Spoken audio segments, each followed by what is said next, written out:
అలసిన వానికి ఓరడించు మాటలు. సహోదరుడు భక్త సింగ్ గారి పరిచర్య నుండి సేకరించిన అనుదిన ధ్యానములు. ఎవడైనను పాపము చేసిన ఎడల నీతిమంతుడైన యేసుక్రీస్తును ఉత్తరవాది తండ్రి యొద్ద మనకున్నాడు. 1 యోహాను 2వ అధ్యాయము 1వ వచనము. 1 యోహాను 2వ అధ్యాయము 1వ వచనములో ప్రభువైన యేసు మన పక్షమున ఎల్లప్పుడూ విజ్ఞాపన చేయుటకు సిద్ధముగా ఉన్న ఉత్తరవాది అని చదువుచున్నాం. ఇర్మియా గ్రంథము 50వ అధ్యాయము 34వ వచనంలో కూడా వారి విమోచకుడు బలవంతుడు, సైన్యములకు అధిపతియగు యెహోవా అని ఆయనకు పేరు, ఆయన బాగుగా వారి వ్యాజ్యమును కడముట్టించును అని చదువుచున్నాం. దేవుని పిల్లలైన ఇశ్రాయేలీలు తమ శత్రువులచే చెరపెట్టబడి ఉన్నారు. వారి శత్రువులు వారిని బాధించిరి, వారిని పోనిచ్చుటకు సమ్మతించలేదు. కానీ దేవుడు వారి విషయమై జోక్యం కలుగజేసుకొని ఆయన బలమైన శక్తిచే వారిని చెరలో నుండి బయటకు రప్పించెను. అదేవిధముగా మనము ఏదైనా పాపములో శోధనలో పడినప్పుడు శత్రువు దాని నుండి మనల్ని బయటకు రానివ్వడు. మన తెలివి చేత, బైబిల్ జ్ఞానము చేత మనము జయించగలమని తలంచదము, కానీ జయించలేం. మనం ఈ రీతిగా దేవుని అడగవలెను.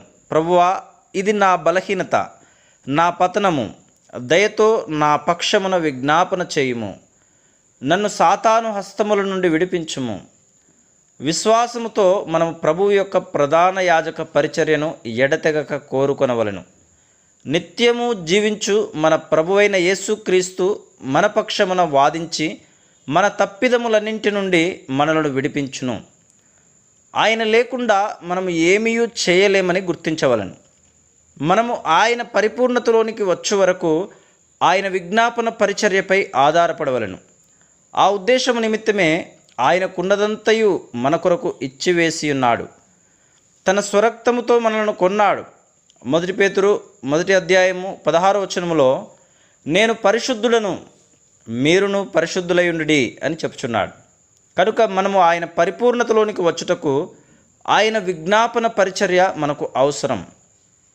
పాత నిబంధన కాలంలో యాజకులు ఎన్నో వేల బలులను అర్పించిరి, కానీ వారు చేసిన ఈ పరిచర్య ద్వారా ఎవరునూ పరిపూర్ణతలోనికి రాలేదు.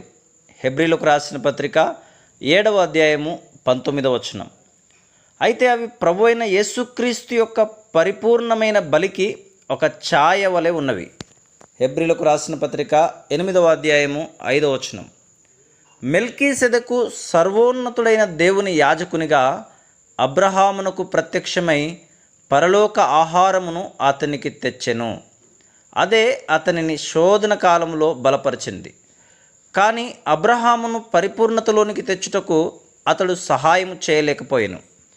మన ప్రభువైన యేసుక్రీస్తు దున్నబడుటకు లేదా విరువబడుటకు శరీరమంతటిని ఇచ్చుట ద్వారా మరియు మన నిమిత్తము మరణమును జయించుట ద్వారా ఇప్పుడు మన పరలోక ప్రధాన యాజకుడయ్యను.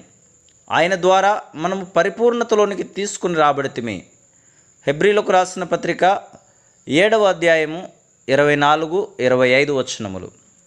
ఆయన పరిపూర్ణమైన ఒక్క బలి ద్వారా, ఆయన పరిపూర్ణత ద్వారా మనలను తన పరిపూర్ణతలోనికి తీసుకొని వచ్చెను. మనం పడిపోయిన ప్రతి సమయమున విరిగిన హృదయముతో, దీనత్వముతో ఆయన యొద్దకు వెళ్ళగలం.